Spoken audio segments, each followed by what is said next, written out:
ఇక్కడనే వాళ్ళ పాలకులు ఎవరైతే కలెక్టర్ గారు ఉన్నారో, ఎవరైతే ఫిషరీస్ సంబంధించిన కమిషనర్ ఉన్నారో, వీళ్ళందరూ సోద్యం చూస్తున్నారు. నేను ధర్మరాజుని, మా ఇల్లు ధర్మరాజు ఇంటి పక్కనే ఉంటుంది, హరిశ్చంద్రుడు పక్కన, ధర్మరాజు పక్కన సెంటర్లో ఉంటారని చెప్పినటువంటి ఎంపీ గారు, సార్ ఎంపీ గారు తమరు దయచేసి ఇది ఎక్కడ చట్టమో మరి ఒకసారి నీవు పెద్ద తెలివికల్లోనే కదా,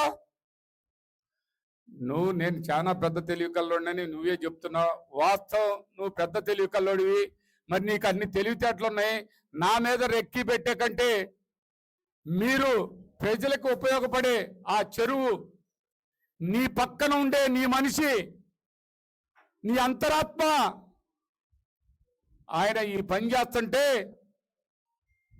మళ్ళా రేపు నీళ్ళు ఎలా పెడతాడు, చేపలు పట్టుకోవడానికి నీళ్ళు ఎలా పెడతాడు, ఇదంతా కూడా మంచేనని మీరు ఆయనకు సపోర్ట్ చేస్తున్నారా అని అడుగుతూ ఉన్నాను. సపోర్ట్ చేయకపోతే పబ్లిక్ చేయండి, ఎవరెవరు సొసైటీలో మెంబర్లు ఉన్నారో పబ్లిక్ చేయండి, వాళ్ళ పేర్లు పబ్లిక్ చేయండి, ఆ సొసైటీ బుక్స్ పబ్లిక్ చేయండి. కలెక్టర్ గారిని అడుగుతున్నా ఈ సందర్భంగా. కలెక్టర్ గారు ఆలోచించాలి. దయచేసి మా ప్రాంతం తాగటానికి నీళ్లు లేకుండా అలమటించిపోయే రోజులు అతి సమీపంలో ఉన్నాయి. మీరు చొరవ తీసుకోండి, దానికి తగిన విధంగా చర్యలు తీసుకోండి అని ఈ సందర్భంగా కలెక్టర్ గారిని కోరుతూ ఉన్నాం. కలెక్టర్ గారిని గతంలో కూడా ఆ మధ్య మేము మొత్తం ఇచ్చాం, అక్కడికి వచ్చి మెమోరాండం ఇచ్చాం. ఇవన్నీ కూడా ఒక్కసారి దయచేసి మా ప్రాంతాన్ని తాగునీరు లేకుండా చెయ్యొద్దు అని చెప్పి, ఈ తాగునీటిని ఎవరైతే ఇలా బకాసురుల్లా పట్టుకొని ఏదిస్తున్నారో, అక్రమ అర్జన గడిస్తున్నారు, అక్రమంగా చెరువులు వేసుకుంటున్నారు, వాళ్ళ మీద చర్యలు తీసుకోవాల్సిన అవసరం ఉందని మరొక్కసారి సౌనీయంగా కలెక్టర్ గారికి విజ్ఞప్తి చేస్తున్నాను. ఫిషరీస్ కమిషనర్ గారికి కూడా విజ్ఞప్తి చేస్తున్నాను.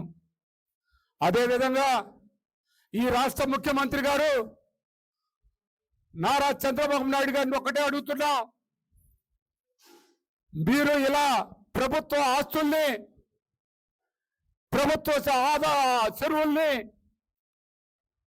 పేదవాళ్ళకి అందాల్సిన డబ్బుల్ని, పేదవాళ్ళకి అందాల్సిన చేపల్ని వీళ్ళు నోట్లో వేసుకొని వీళ్ళు మింగేస్తా ఉంటే మీరు ఎందుకు ప్రోత్సహిస్తున్నారు? వాళ్ళకి పెద్ద పెద్ద పదవులు ఇచ్చి వాళ్ళు పెద్ద రాజులని మీరు ఎందుకు అంటున్నారని ఈ సందర్భంగా తెలియపరుస్తున్నాను.